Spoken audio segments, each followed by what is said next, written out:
Sigrid is not a Zenless Zone Zero character. Yes, I know how that sounds. Yo, she's literally in the game. What are you talking about? Yeah, I promise you I'm not crazy. Just hear me out.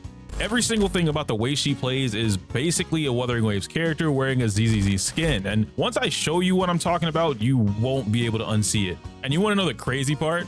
Sigrid being a Wuthering Waves character is exactly what makes her one of only 2, maybe 3 perfect DPS characters in this entire game.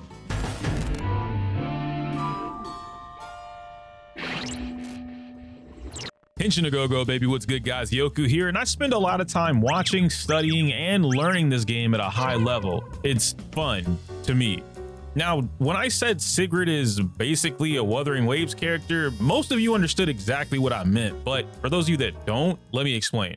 During my time playing Wuthering Waves, there are 2 main factors I paid the most attention to when it comes to how combat works at a very high level. Technically, there's more than 2, but I'm not making a listicle here. For what's relative to my point, I only need to focus on the 2 that matter the most. Factor number 1, good team calcs are drawn up in DPR or DP per X minutes. Damage per whatever the frick the minute is, okay? Damage per 2 minutes, 3 minutes, whatever. It just means that everything a team does that contributes to damage is done within X amount of time. Combos, rotations, applying any buffs and debuffs. The entire damage cycle is built around a string of inputs packed into a 2-ish minute window. Factor number 2, the higher up the skill floor you go, the less you actually want to interact with the bosses in Wuthering Waves. That means ignoring whatever mechanics the boss thinks it has, doing anything to not dodge unless you absolutely have to, staying on the offense as much as you can, and doing everything possible to not break your rotation. The ideal state of the game is that it's always your turn. You basically never want the boss to play the game. With that in mind, we can look at 2 bosses in particular that really sell this agenda: Twin Nova and Havatia. Hey, I don't know how to pronounce all the names of the game.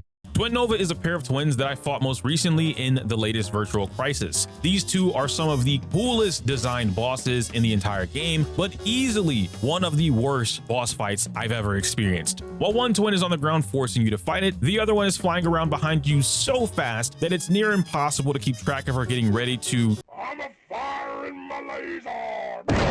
see. Unlike a boss like Husk, who has a kinda hidden mechanic that actively rewards you for interacting with reflecting the blade slashes, Twin Nova doesn't have that. You can't reflect her laser beams, nor is there a way to block them. Meanwhile, twin number 1 is actively trying to delete your ass on the ground with her own version of Saber's Excalibur! Your only option is to literally not get hit.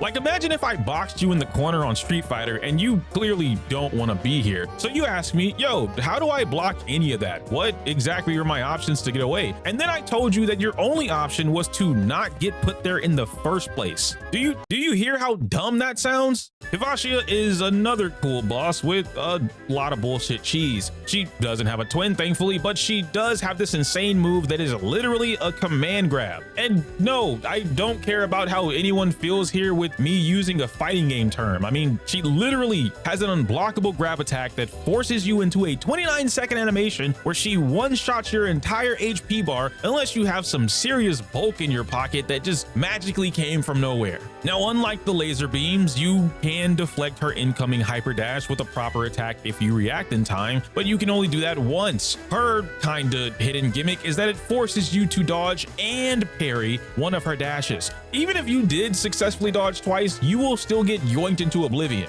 And so now you want to know the funny part about both of these bosses? Each of them can almost be entirely ignored if you just play certain teams or rotations. I don't think you're ignoring the command grab, but someone like Hiyuki can just straight up freeze them for seconds at a time. This tracing back to my original point that Wuthering's combat at a high level is just being so damn good at the game that you build routes around ignoring as much of the enemy's design as possible. Now, all of that is almost the complete opposite of how Zenless operates. In Zenless, you want to engage with boss mechanics in a way that shuts it down, but still fills the resources your team needs for combos. Most of the characters or teams get a direct benefit from taking advantage of parries, dodge counters, their own unique gimmicks like Yadhari's skills, or the different methods Sambi can use to build White Thunder. You still don't want the boss to play their game, but you do want it to play the game. Take Priest for example. If this face doesn't give you a certain string of attacks at the beginning of the fight, good luck getting the stage buffs maxed out before the first stun. But Priest is just one example. Let's look at UCC. Almost every high level run focuses on breaking all or as many legs as possible for the highest score. The rest of his kit can practically be ignored.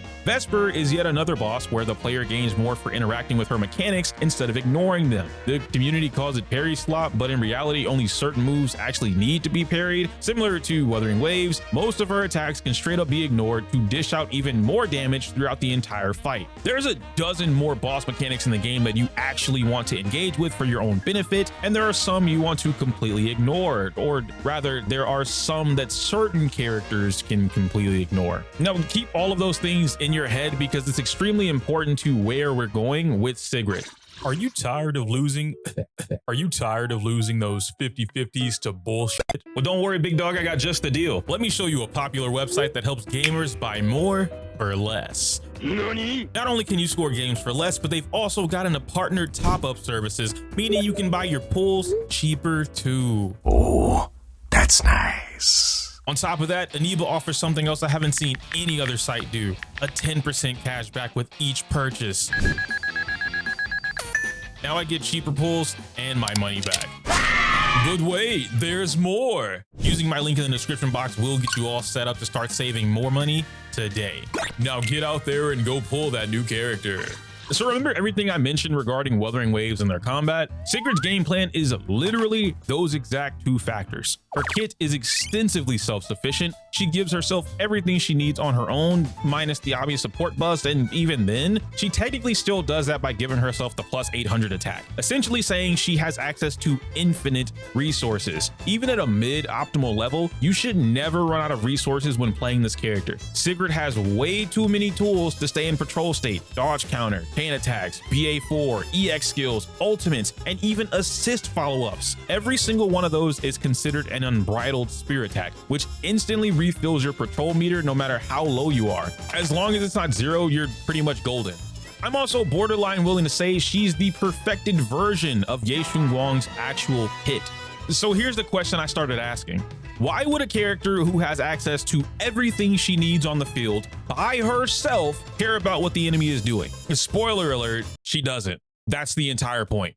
Now at most, because Zenless combat is not the same as Wuthering Waves, you do need to interact with the bosses in some way, shape, or form. I'm not gonna make it seem like you can just turn your brain off in every fight, but because of Sigrid's kit alone, this completely works in her favor 100% of the time. Every single interaction in the game, except control skills, gives Sigrid some combination of constant pressure, permanent buffs, converts any defensive or evasive moment into immediate damage, takes full advantage of assist counter, and has insanely free-to-play friendly team comps. Those last 2 points aren't needed, but are huge bonuses because not only does she work with every single stun and support option in the game, but even if you don't have to use assist counter, she's one of the few characters that takes 100% advantage of it. On top of the fact that it's not just a regular dodge parry she can use, but also her shield block. There's a tweet that came across my timeline and I saved it from a JP player named Ignis, where they essentially perform an assist counter using Sigrid's shield instead of the dodge parry. And even though they made a follow-up tweet saying that it was a mistake and just a regular translation here, preemptive parry or preemptive dodge, I think they're onto something and I don't think it was a mistake.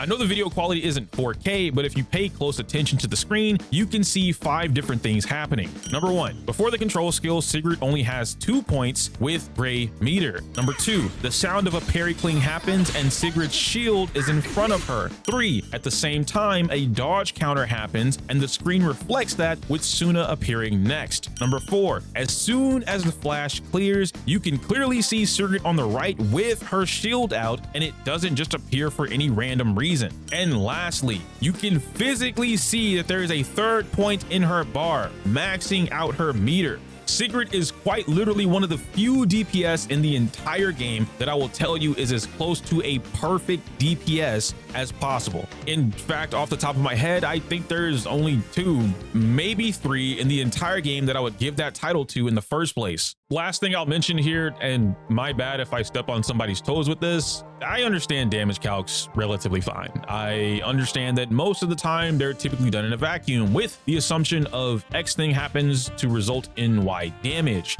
That's not really hard to grasp. The more tedious part is how they get to that vacuum in the first place. Every fight isn't more or less the same, and every team certainly doesn't give a singular DPS the same access as another team would. Sigrid is one of those rare cases, almost exactly identical to Evelyn, where her best set, because the damage calc said so, isn't actually her best. Right now, Hormone and Puffer Electro are being used as her best disc drive set, and sure, they're fantastic options when it comes to the attack buffs. She can skyrocket upwards of 7,000 to 8,000 in combat attack with the right setup. That's pretty OD, but each of those buffs only lasts what, 10, 12 seconds? Hormone being the one that has a 10-second cooldown with no visible timer on the screen, and both of them you ideally want to be applied during the stun window. So why would a character who can pilot on field for about 95% of the fight want that as her best in slot? Out of a 3-minute fight, you basically only have one of those buffs for somewhere around a third of the total fight. The rest of the time, Sigrid is running around with a useless 4-piece. Meanwhile, Dawn's Bloom is 100% uptime the whole fight, every single second.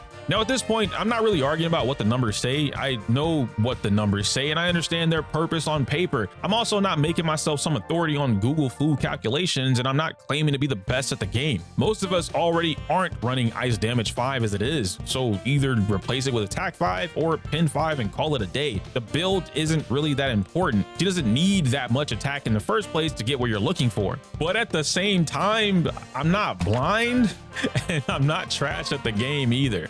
One of these sets physically feels better to play and is currently performing better than the others. Every kill run recorded so far uses a 4-piece Dawn's Bloom, and every plus 50k run I've seen, both Shiyu Defense and Deadly Assault are using the same set. Now, obviously, play whatever has the best substats for you. All I'm saying is that there's a notable difference in Sigrid's results or performance in-game versus out of game. Does that make sense? Out of game? Whatever. This character is meant to be played on field and abuse everything in her kit to literally tell the enemies it's always my turn. Sigrid is nuts, and she's easily just entered my top 5 favorite characters to play in this entire game. Now, subscribe, share the video, leave some comments, and do whatever it is you guys do at the end of the video. I can't say my usual outro because it's inappropriate for YouTube. Like the video, comment, subscribe. Smell you later. Why did I say that twice?